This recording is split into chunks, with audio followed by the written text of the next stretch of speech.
चालीसगांव में 16 फरवरी को दोपहर में भारतीय किसान मजदूर पार्टी और विभिन्न संगठनों द्वारा तहसील कार्यालय के पास तहसीलदार प्रशांत पाटिल और पुलिस निरीक्षक संदीप पाटिल को बयान देकर विरोध प्रदर्शन किया है। धारजी सरकार के खिलाफ निर्णय ले रहे हैं। 16 फरवरी को सरकार को अभिव्यक्ति की स्वतंत्रता का सम्मान करना चाहिए। पत्रकार निखिल वागले, असीम सरोदी, विश्वंभर चौधरी पर हुई हमले का सार्वजनिक रूप से विरोध करना चाहिए।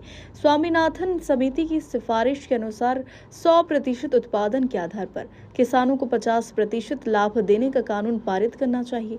गाय दूध की कीमत 45 रुपये प्रति 5 फैट और भैंस दूध की कीमत 70 रुपये प्रति 6 फैट होनी चाहिए। ईवीएम पर वोटिंग न करके बैलेट पेपर पर वोटिंग होनी चाहिए। राज्य के संविधान का उचित सम्मान किया जाना चाहिए। सरकार से चर्चा करनी चाहिए। दिल्ली में किसान आंदोलन और प्रदर्शनकारियों पर हुए लाठीचार्ज को लेकर हम विभिन्न मांगों का बयान देकर इसका विरोध कर रहे हैं कि कर्ज माफ किया जाए। इस विरोध प्रदर्शन में शेकाप के जिला महासचिव गोकुल पाटिल, प्रोफेसर गौतम निकम, प्रोफेसर चंद्रकांत ठाकरे, रैत सेना के संस्थापक अध्यक्ष गणेश पवार, स्वाभिमानी शेतकर संगठन के मुकेश नेताकर, आर.के. पाटिल, दूध संघ के निदेशक प्रमोद पाटिल, सोहम पाटिल, निखिल लाड, नवाज शेख और अधिकांश किसान अधिकारी और विभिन्न संगठनों के पदाधिकारी बड़ी संख्या में उपस्थित थे।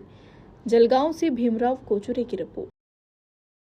शेतकऱ्यांची मुलं जे आहेत ते कष्टकऱ्यांची जी मुलं आहेत, जी सामान्य घरातली मुलं आहेत, यांनी या ठिकाणी कायदे मंडळामध्ये गेलं पाहिजे, तरच आपले काय होणार आहे त्या ठिकाणी शेतकऱ्यांचे, कामगारांचे आणि दलित वर्गाचे जे समस्या जे आहेत त्या सुटणार आहेत। अन्यथा हे आरएसएस धार्जिने आरएसएस वाले जे कॉर्पोरेट धार्जिने जे लोक आहेत, हे कॉर्पोरेट धार्जिने लोक हे काय करतायत की भांडवलदारांना कार्पेट टाकतायत आणि शेतकऱ्यांच्या मार्गावर एक खिळे ठोकतायत। हे खरंच हे रामाच्या नावाने काम करणारे आहेत का? रामाला सुद्धा त्या ठिकाणी यांचं कृत्य बघून दुःख होत असेल आणि रडायला येत असेल। इतकं नालायक आणि मूर्ख सरकार आम्ही आजपर्यंत बघितलेलं नाही। हा आक्रोश आहे आमचा। येणाऱ्या काळामध्ये आम्ही नक्कीच रास्ता रोको आंदोलन करू शकतो।